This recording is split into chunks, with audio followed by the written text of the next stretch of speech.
Bismillah ar-Rahman ar-Rahim. Good morning, ladies and gentlemen. Welcome to this session on global energy transitions. We have a very interesting panel for you today. But first, let me just make a few introductory talking points. As we all know, economic prosperity is as much a priority in the energy transition as is the need to decarbonize. Geopolitical events have shaken the energy markets and are moving energy security right to the top of the development agenda. And related to that, of course, is the fact that a successful energy transition is driven by science, by innovation, and involves a variety of solutions that have to be developed by a broad coalition of public and private actors and needs to overcome technical, economic, and political challenges while taking into account regional differences.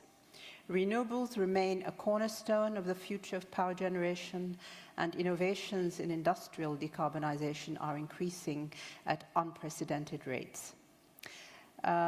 Despite these trends, fossil fuel consumption endures as countries struggle to meet their respective climate commitments. In this context, during this panel, we will look at the role of fossil fuels in the global energy transition from a global and regional perspective. We also explore what the energy transition means for the countries in the global south and how a just transition can be achieved worldwide in the next 2 to 3 decades. So first I will ask, we have 2 presentations, so I will ask the 2 presenters to come on stage. They each have about 10 minutes to make a presentation, and this will be followed by a panel discussion. The first presenter is Dr. Gergely Molnar. He's an energy analyst specializing in natural gas with the International Energy Agency.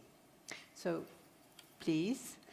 And our second presenter, whom I'll also ask to come on stage, is Dr. Marcello Contestabile. He's the principal economist with the Qatar Energy and Environment Research Institute, Hamad bin Khalifa University. He's also an adjunct professor at the College of Public Policy, also Hamad bin Khalifa University. I'd also ask him to come on stage. And Gergely, please.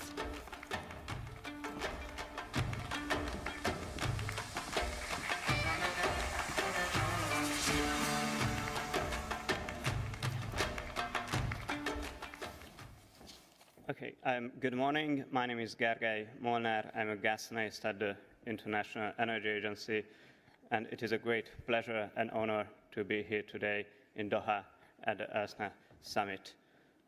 Global energy transition is, of course, an extremely complex topic with all the techno-economic, societal, and geopolitical aspects. In today's presentation, we would like first to take a look back at the last 50 years to see how the global energy mix evolved.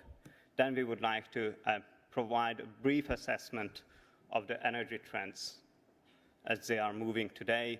And then in the third part, we would like to touch upon our long-term scenarios which are running until 2050. So we have in this presentation 10 minutes for 100 years of energy history. We are going to be trying to be as concise as possible.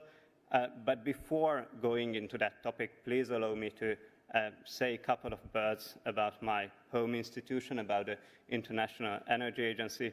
We had been founded back in November '74 as a response to the oil crisis, and as such, at the time, oil supply security was really our primary focus. But of course, since then, we evolved into an all fuels and all technologies agency, and today we are covering virtually all energy markets.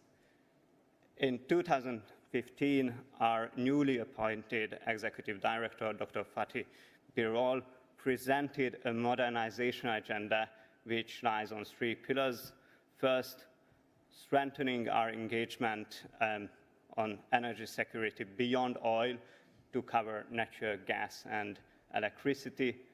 Second, deepen our engagement with emerging economies.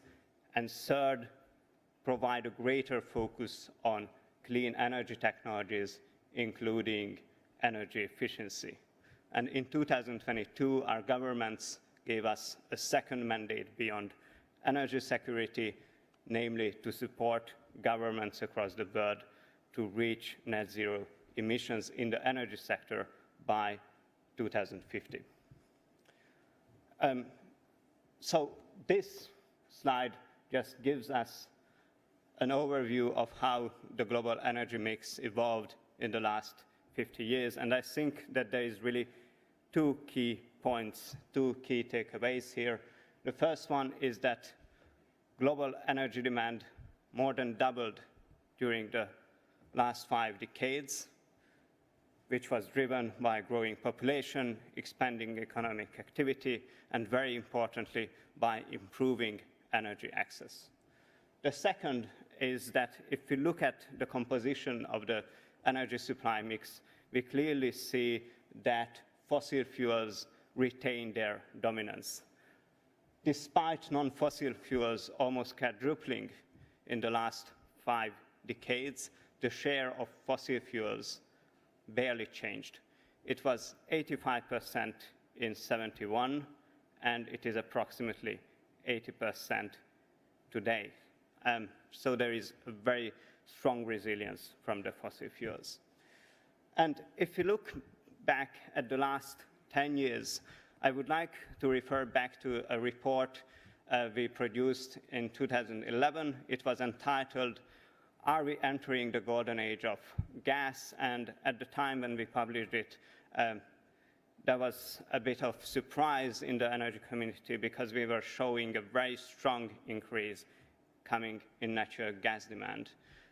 But if we look back to the last 10 years, we see that natural gas has been accounting for approximately 40% of incremental energy supply, more than any other fuels. And this has been driven by the availability of relatively cheap and cost-competitive natural gas, the clean air policies in the rapidly growing Asian markets, and also the shale boom in North America, and particularly in the United States. Now, I think that 2022 marks really an inflection point in energy markets. Russia's brutal invasion of Ukraine triggered a global energy crisis. On this chart, we are showing how natural gas prices evolved in the European Union, starting from September 2021. At the time, the International Energy Agency was the first to point out the very particular behavior of Russia retaining gas supplies to Europe despite the availability of spare production and transmission capacity. We all know that in 2022, Russia more than halved its gas supplies to Europe. This led to a very strong, dramatic increase in gas prices, which reached all-time highs in 2022. And of course, this had implications not only on gas prices, but also on other commodities, including electricity prices and coal prices in Europe. But the implications have been going well beyond the European market. The yellow line shows us how LNG spot prices evolved in the Asian markets, reaching also all-time highs. And of course, the limited availability of LNG to certain price-sensitive markets, especially in South Asia, triggered electricity supply security concerns, including in Pakistan and Bangladesh. Despite the global energy crisis triggered by Russia, global emissions, energy-related emissions, increased less than we feared. We published last week our global CO2 report, and this report gives us an assessment of the most recent energy and emission trends. And it shows that global energy-related emissions increased in 2022 by less than 1%, and still reaching a new record high. So this is a stark reminder for all of us that we need to double down action on reducing emissions by accelerating energy efficiency, the deployment of renewables, electrifying heating, and also we need some behavioral changes from the consumer society. This slide shows the contribution of the different fuels to this increase in emissions in 2022, and we see that it has been really driven by two fuels: oil, where emissions are growing because of the rebound in mobility, including air travel, and the second main contributor was coal, which can be explained by the gas to coal switching dynamics in the power sector, but also in industry. We have seen this happening in the major importing markets of Europe and Asia because of the very high gas prices. And on the other hand, we see this steep drop in emissions coming from natural gas. This is explained by the fact that we have seen a quite substantial drop in natural gas demand, declining by 1.5% last year. But I think what is really important to note is the contribution of clean energy technologies in that picture. We do estimate that clean energy technologies were reducing emissions by approximately 550 million tons of CO2 emissions equivalent. And without these contributions, emission growth would have been approximately 3 times higher than it has been in 2022. Now, this slide is busy, but it just shows us an overview of the different scenarios we present in our World Energy Outlook. We do have 3 key scenarios. One we call stated energy policy scenarios, which is based on the policies which have been already enacted. In a way, it is a business as usual scenario. The second one is the announced pledges scenario, which takes into account all the targets declared by the governments, including their long-term net zero targets. And the third one is a scenario which basically shows us how to reach net zero emissions by 2050 in a cost-efficient manner.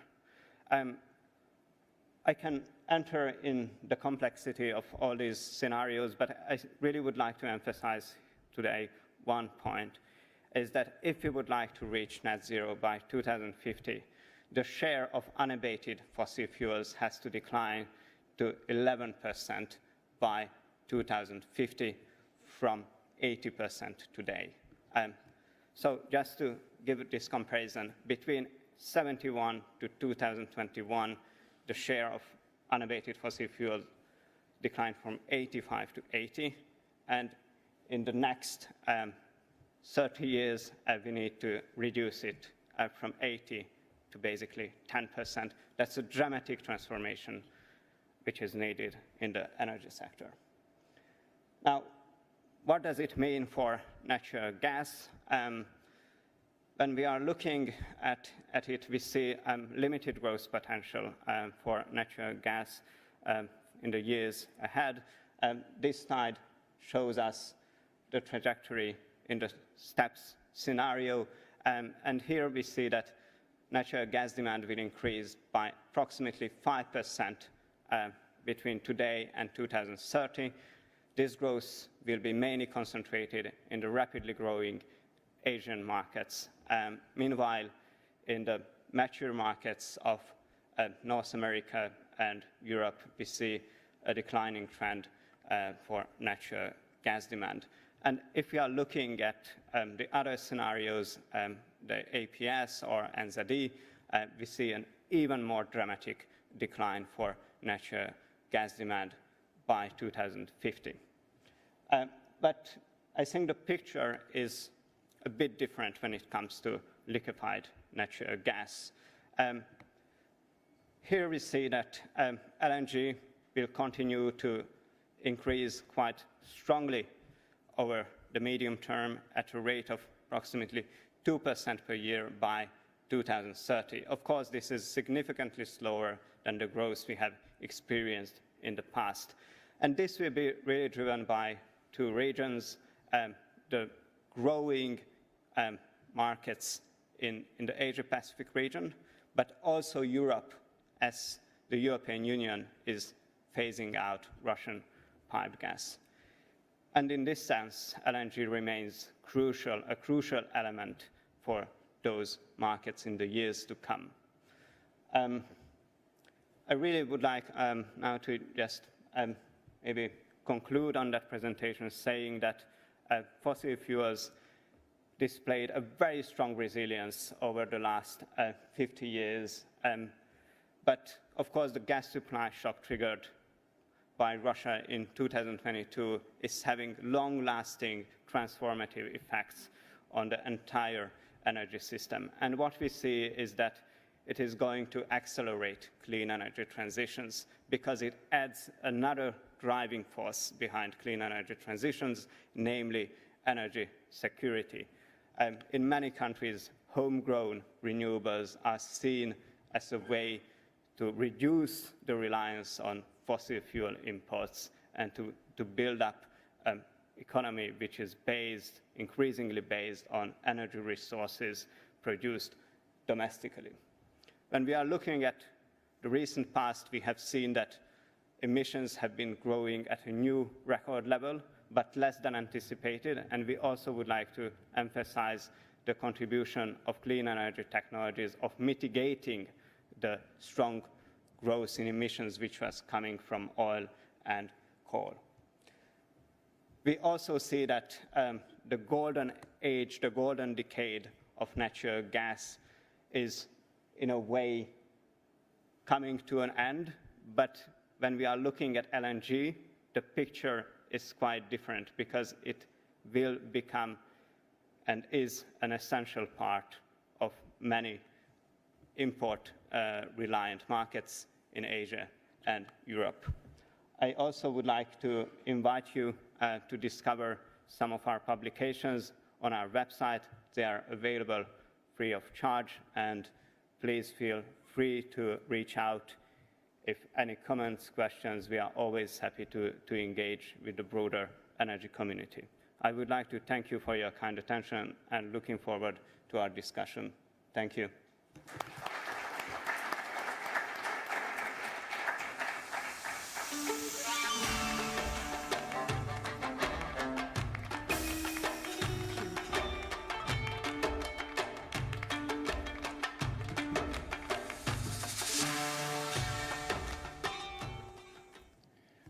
Ladies and gentlemen, good morning. It's a pleasure to be here. I've been asked to provide a quick perspective on the energy transition from the point of view of the GCC, and that's what I'm going to do in the next 10 minutes. I will also say a few words about the work that we're doing specifically in Qatar to support policy making in the energy transition. So first of all, let me show you this graph, which is quite well known and drawing also on the work of Professor Václav Smil, who is a guest of honor to this event. So over the last couple of centuries, we've gone through a number of energy transitions where new fuels have been brought in, which have created new possibilities and have contributed to, obviously, economic growth, but also growing energy demand. And the GCC countries, as major producers of fossil fuels, have played a pivotal role in at least two of these transitions, so the transition to oil and gas. And they've contributed to actually shaping them.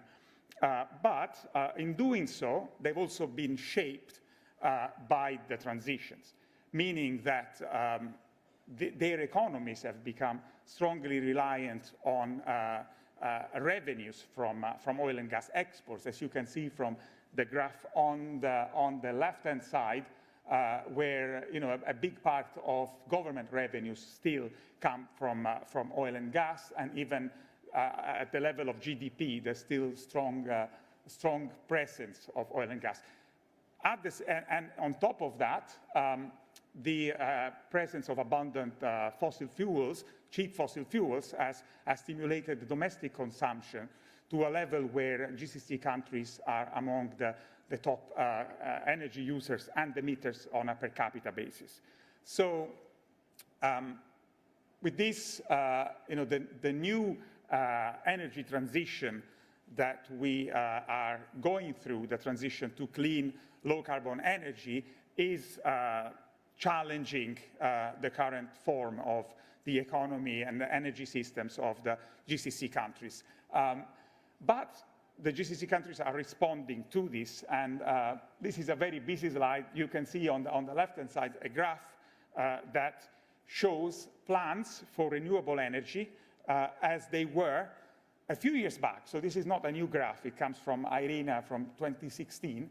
And there were plans to introduce energy efficiency policy and renewable energy, particularly solar, thanks to the abundant resources of the region.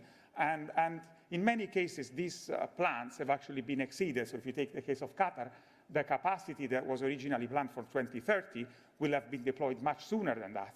So the GCC has responded by deploying renewable energy efficiency to reduce domestic consumption, free up fossil fuel use domestically, potentially for export, reducing the carbon footprint of producing fossil fuels. And this is clearly going in the right direction.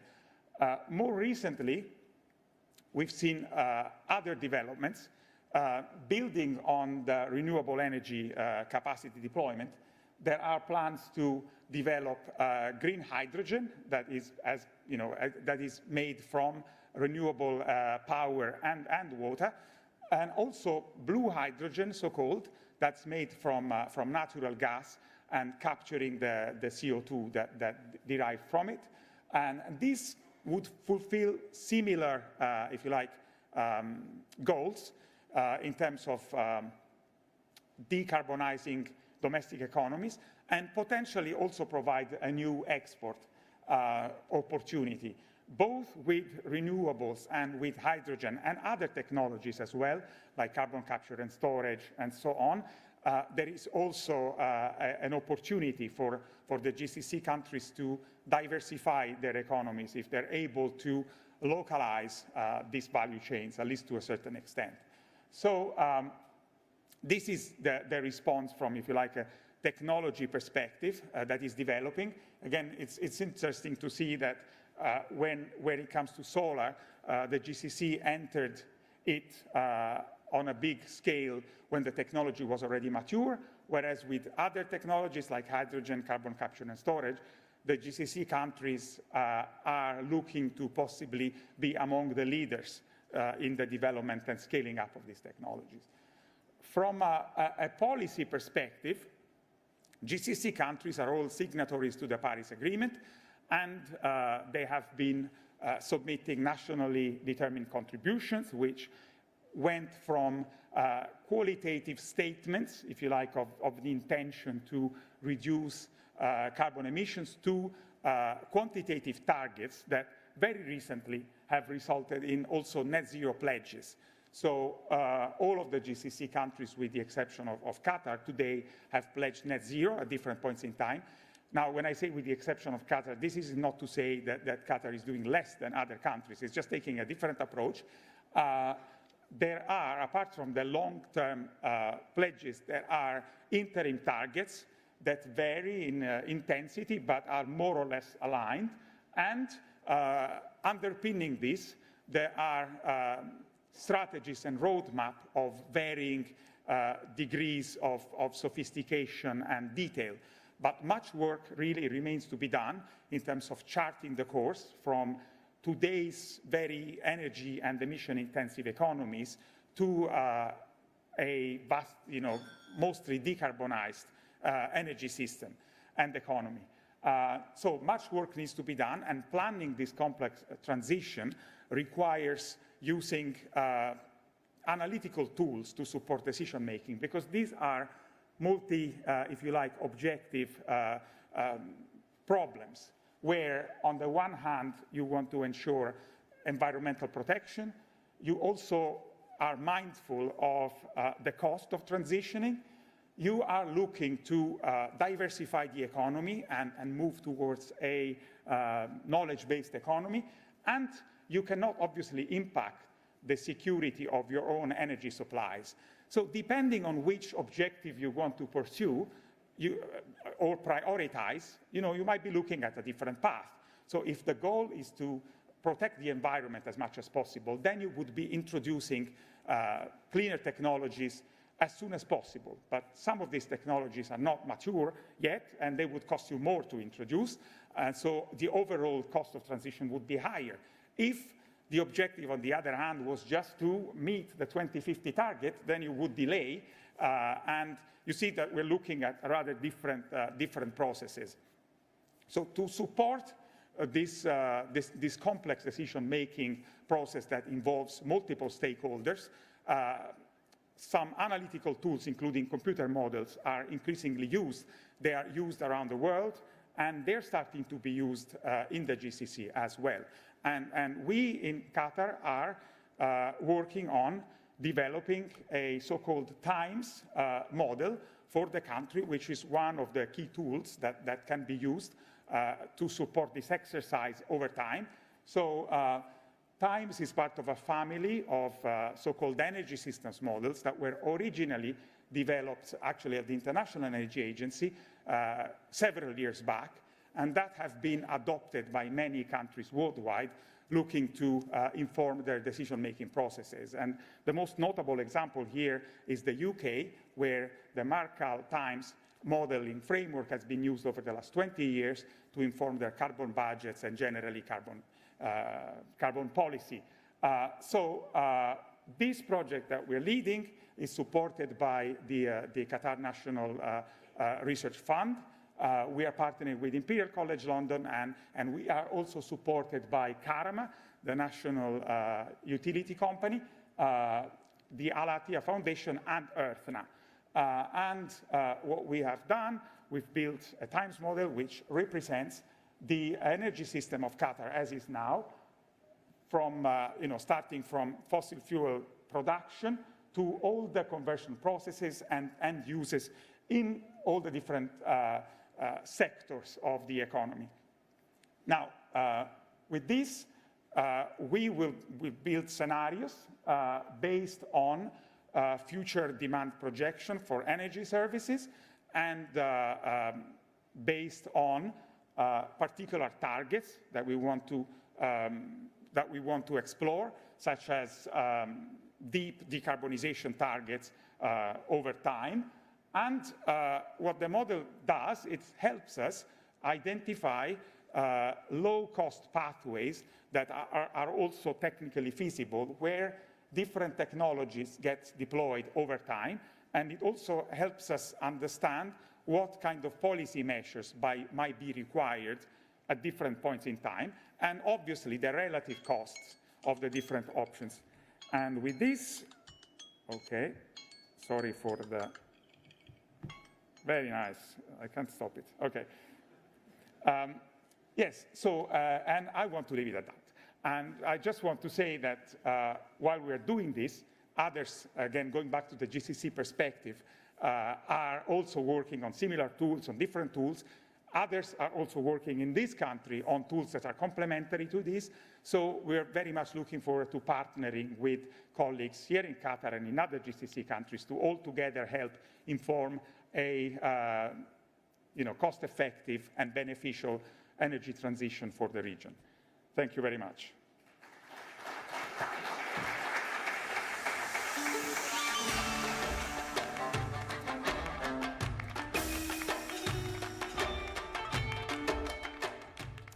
Thank you very much. I'll now call on the rest of the panelists. Please join us on the podium.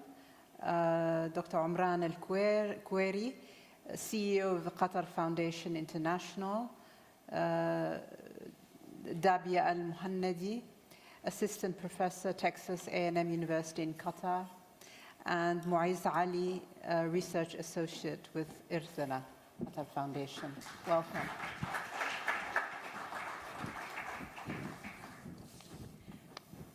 I'm going to start with you, Amran.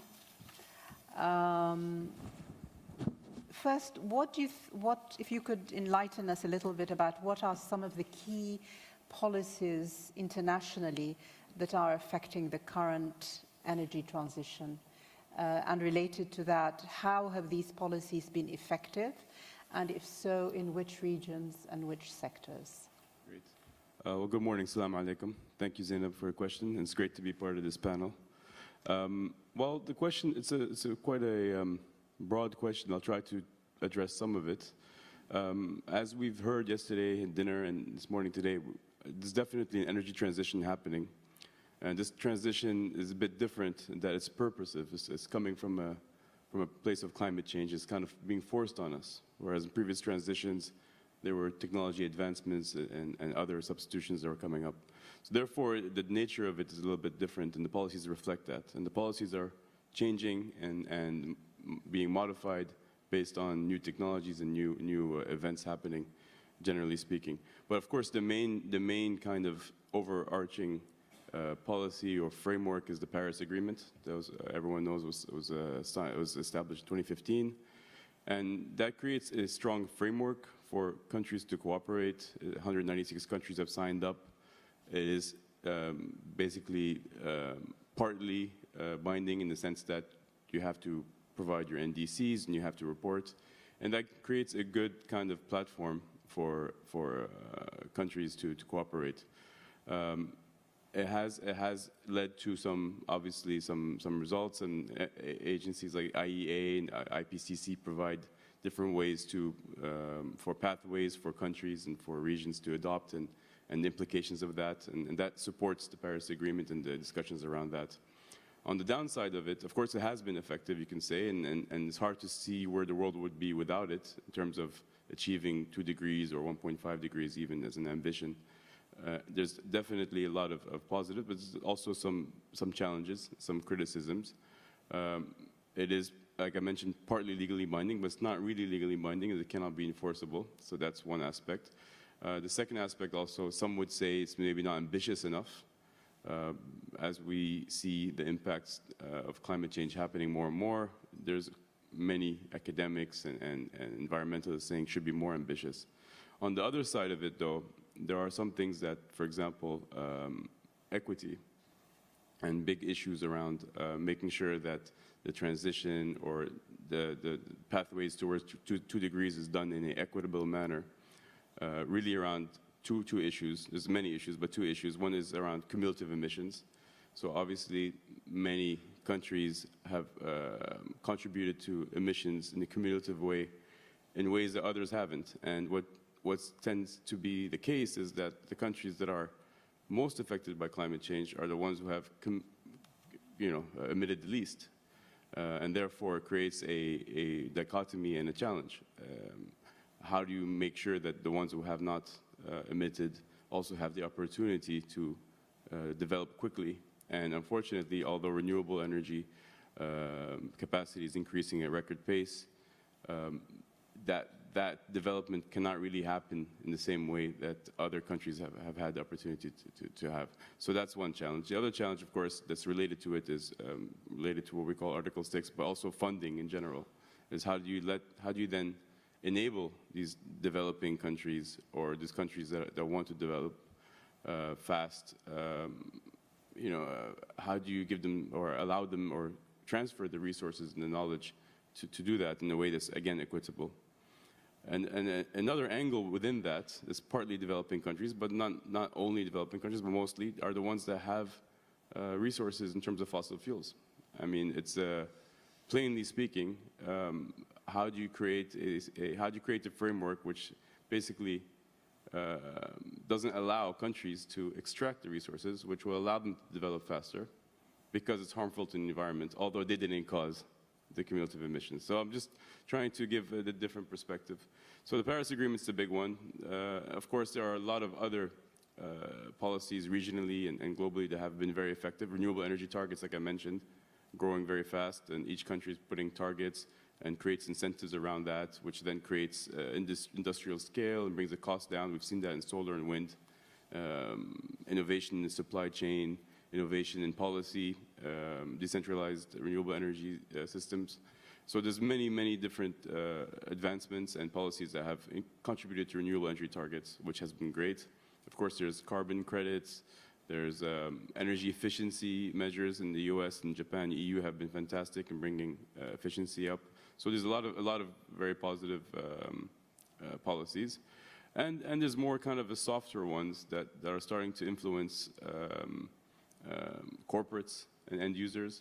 Net zero, we hear about net zero. The IEA has net zero reports. The net zero targets 2050. China has 2060.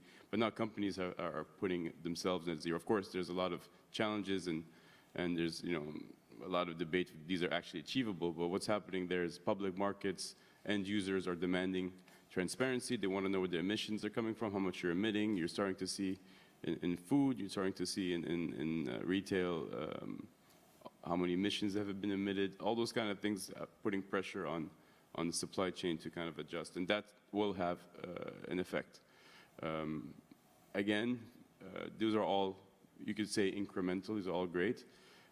Big picture, again, policy-wise, there's still some major challenges around getting emissions done from a global level. It's fantastic to talk about heat pump efficiency in Europe and trying to improve this and that, but when you have China, Africa, and India growing, and you need to meet 400 or 500 million people in Africa alone in the next decade and a half, and they deserve to grow, they deserve to develop like the rest of the world. How do you meet that? And these are the big challenges. But we have to start somewhere. And some of these policies have established a good starting point. Okay. Thank you very much. Thank you. I turn to you now, Dabia. And my question to you is, how do governments usually plan for CO2 reductions? And what are some of the existing tools that can be used? And related to that, how can governments plan better for minimal cost CO2 reduction pathways? Assalamu alaikum and good morning, everyone. It's a pleasure to be part of this panel. As you mentioned, actually was mentioned by the several speakers and Imran, there's multiple policies that the government can follow to reduce their CO2 emission. But it starts with understanding where the emission comes from for each country. There is a specific emission profile. So most of the emission that is generated right now coming from the energy use, from combustion, which is combustion of fossil fuels. But there is also other sources like industrial sources that come out of either the extraction of minerals or the extraction of natural gas or oil and coal and so on, but also side reactions that produce carbon dioxide. So, for example, if we're talking about Qatar over here, a lot of our CO2 emission coming from the extraction of natural gas and separating the CO2 from the natural gas in the normal process, which is liquefied natural gas production. So that's one. The other is the power and water sector. As you know, Qatar is an arid country. We don't have any fresh water, so most of the water and the development that was happening here in Qatar was due to burning fossil fuels, first oil, then natural gas, for the desalination process, which produces a lot of CO2 emission. Historically, right now we are deploying more efficient technologies that use less energy and as a result produce less CO2. Other countries, they have a lot of CO2 emission coming from mobile sources, for example, transportation sector. So if you look at a country like the US, the transportation sector accounts for over 20% or 25% of their emission, where the story here in Qatar is a little bit different. It's only 10%, and the majority is from the power and water desalination. So you can see that different countries would have different emission profiles, but understanding those are very important step in doing any of policies to reduce CO2. Once the emission is understood, usually you look into tools that can help you, and these could be either economic tools, There could be also some technological tools, or it could be like policies that are adopted from international level to a local level, or local policies that stems from the government themselves. Again, I'm going to use Qatar as an example. In here we have, like you saw in Dr. Marcello's presentation, we have adopted a climate target of reducing our emission by 25% in 2025. And most of these emissions would be reduced by using more efficient technologies in the industrial sector. And I think we're pretty close to that target. This is one form of policy that to adopt a target. Others would be enabling certain technologies, either investment in renewable energy that can be deployed and reduces the energy intensity from the energy sector. There's also energy efficiency policies that could be adopted, and Europe has been a leader in that in terms of energy efficiency. Locally here, we do have also energy efficiency programs like the Tarshid program from Kahrama. It reduces some emission, but it's more about building the culture to reduce the energy usage from the consumers. However, the most of the energy, again, comes from industrial sources, and we know that these are very hard to abate. So there has been also specific technological policies like the adaptation of carbon capture and storage, or carbon capture utilization and storage. And Qatar has committed into adopting such a target to deploying carbon capture and storage to capture the CO2 that's coming out of the industrial sectors. So that's one. There's also, there's actually two, energy efficiency, specific technologies, but also there's carbon taxes that can be applied, and these are built on carbon pricing models, and we've seen several examples around the world on adopting such technologies, so such policies. So Europe has looked into emission trading schemes where they have looked into a carbon price. There was a set carbon price in Australia that was redacted later on because it didn't lead to less emissions. And there's been some trials. As of now, there's not one policy that works. It seems like you need to have multiple policies that come into play. What could help governments plan better for their policies is to use something called evidence-based policies, using energy-based modeling, using modeling techniques, using some such tools that are based on scientific methods and are custom-made to the country's emission profile. I think that would be the most effective way of building or say evaluating the policy that would be that will be adopted. The implications that could be a consequences of adopting CO2 reduction policies could be political. You can have also, you need to understand the impact on businesses. You need to understand the impacts on the total emissions. So those are also have to be understood whenever you apply a policy. So we need to understand the consequences and use tools to see the impacts on different sectors. That's for how would you normally, or how you should adopt a policy. Some tools, we saw the energy model by Dr. Martello. I think the IEA uses some energy models in the back as well. In Qatar, we also have been lucky to study the problem because we have a lot of CO2 and we have the emission of highest CO2 per capita, even though that's not fair. So we've studied this in Texas A&M University and around Education City in research, and we looked into this. I think since 2012, there has been a lot of publications in the area of decarbonization. In Texas A&M, we looked into source sink modeling, which means looking at the different sources of carbon dioxide and the possible sinks that can utilize or reduce carbon dioxide. And we tried to construct, understand the whole supply chain, like the emissions throughout the chain, and seeing where the best way to reduce the emission. So we came up with like optimization-based techniques and graphical techniques, and those are published in literature, but also we're trying to communicate that to the decision makers and the stakeholders to try to incorporate them and maybe help aid making better policies. Thank you very much. Thank you. Muaz, last but not least. So a series of questions there also on issues of fossil fuels in particular. So do you think that there's a role for fossil fuels in the energy transition? And if so, what role can or should they play? There is a role. Thank you, by the way.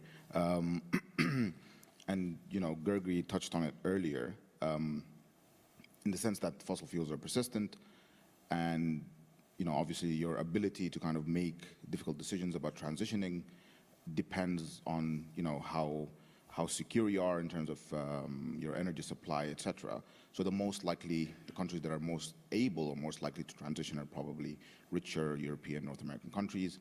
So in Asia, for example, coal is a very persistent fuel, and we've been conducting some research, and we found that looking at LNG exports and the target markets for LNG exports, and where the target market is highly dependent on coal, LNG exports can actually have a significant impact in reducing emissions from these target market countries.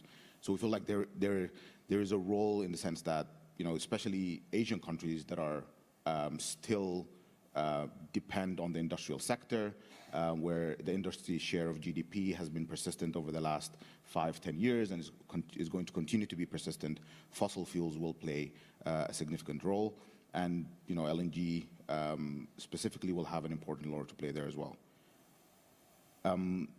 But looking at different regions, for example, I don't know if this is going to touch on the next questions or not. Fossil fuels will play a role in sub-Saharan Africa, for example, right? So now there are a couple of discoveries on the western side of the Sahara. There are new gas discoveries in Mozambique, but how these countries access these resources is down to geopolitical forces. So, for example, European countries have been pushing against the development of new fossil fuel resources. Whereas now energy security for European countries is at the top of the agenda. So following the conflict in Ukraine, a lot of them have been kind of hoarding LNG, which drove up the price of LNG globally, and that mainly affected developing countries who do not have the financial buffers in order to kind of buy fossil fuels regardless of what the price is. So one example of that was Pakistan last year ordered a shipment of LNG, and it wasn't delivered. And because of the way the contracts work, so for example, Pakistan buys its LNG from a trading company, not from the LNG producer. And there are certain break clauses in the contracts where the trading company can not deliver, but it has to pay some sort of fee or fine. And he was happy to do that because LNG prices were really high elsewhere around the world. So other countries were willing to buy it, and they were willing to pay the price.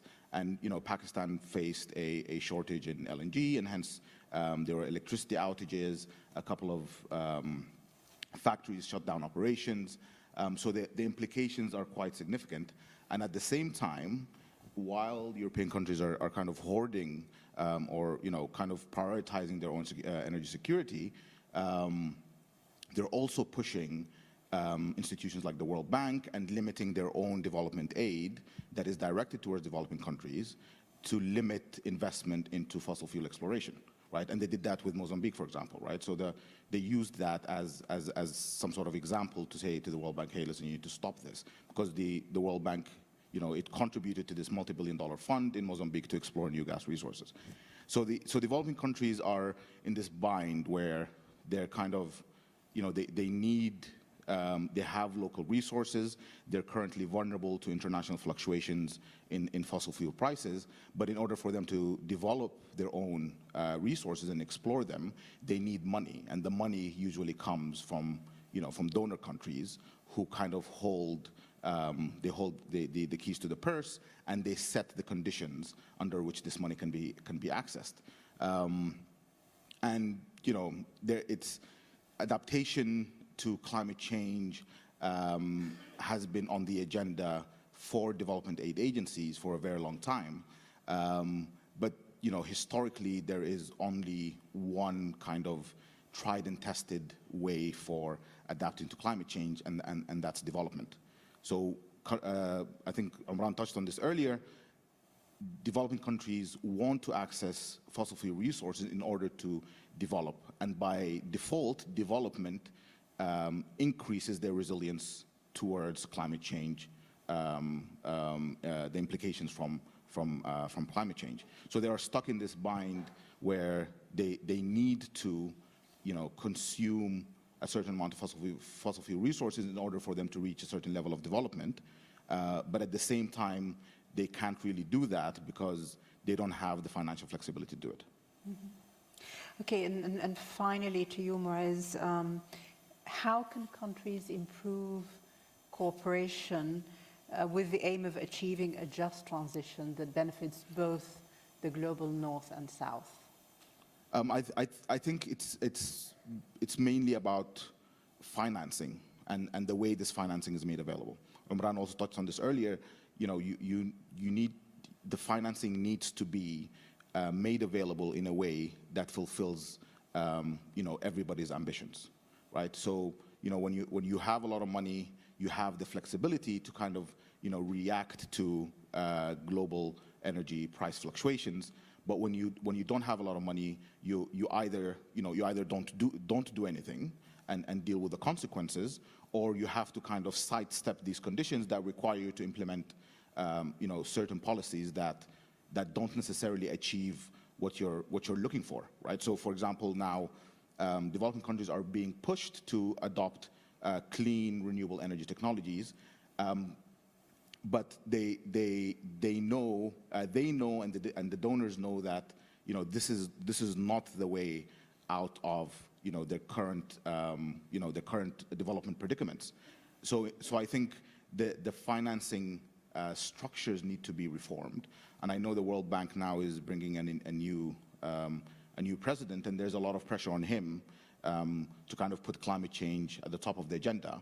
And I think if the World Bank reforms its approach to financing or its approach to climate change in developing countries, most of the other donors will follow through, but I doubt it's going to happen. Thank you. Gergely, can I come back to you? How does the IEA view the energy transition and how it's panning out in the region? Yes, thank you for the question and for the great panel discussion. I think when we are looking at the role of the Middle East in clean energy transitions, I think that we really need to consider two aspects. One is that this region is particularly fragile to some of the environmental changes we are seeing, such as the rise in temperature, the droughts, the challenges associated with water availability. So I think that there is a natural drive for this region to engage in a very strong manner in the path towards a cleaner energy system. The second aspect we need to take into account is that the Middle East is a key producer of energy for the world. Most of that energy today is fossil-based, and as such is contributing to the emissions worldwide. But I mean, there is two sides of the coin, because this energy is maybe produced in the Middle Eastern countries, but then it is consumed in some other markets of the world, including Europe or Asia. So I think that what is important to see is that 2022 has really been an inflection point in the global energy system. It really marks a new era. And what we see is that clean energy transition will naturally accelerate. I think for years, one of the driving forces behind clean energy technologies was really reducing emissions and contributing to a more sustainable development path. Today, we are moving to a logic where clean energy policies are part of a broader consideration to energy supply security and also industrial competitiveness. And in this sense, we are seeing major policies, the IRA in the United States, the GX in Japan, and the European Union is also working in its new industrial policy to accelerate its investment and development in clean energy technologies. So I think that there is this third component about the competitiveness. And the Middle East region should acknowledge that it has to be also a first mover in this respect, because it has a range of advantages in many spheres. In the beginning of today's discussion, we have been showing these graphs with the share of unabated fossil fuels, which has to decline to 11% in our net zero emission scenario. I would like to stress the word unabated. Unabated means that these fossil fuels are being burned without CCUS enabled technologies. And what we see, for instance, a key trend in the LNG market, that a few years ago, what really mattered when people were discussing about investing in LNG was the cost structure. That was the key component. Today, there is more and more discussions before an investment is taken, is around emission intensity.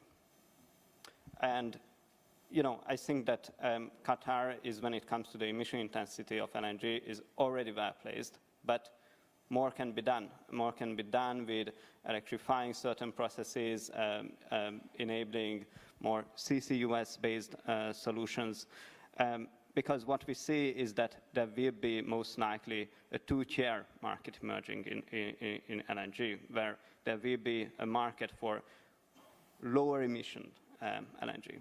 But going more forward, I think that low emission hydrogen market, which can be renewable based or gas based, but it should be low emission. That's a market we see emerging, and it will be a clear component of our net zero emission trajectory.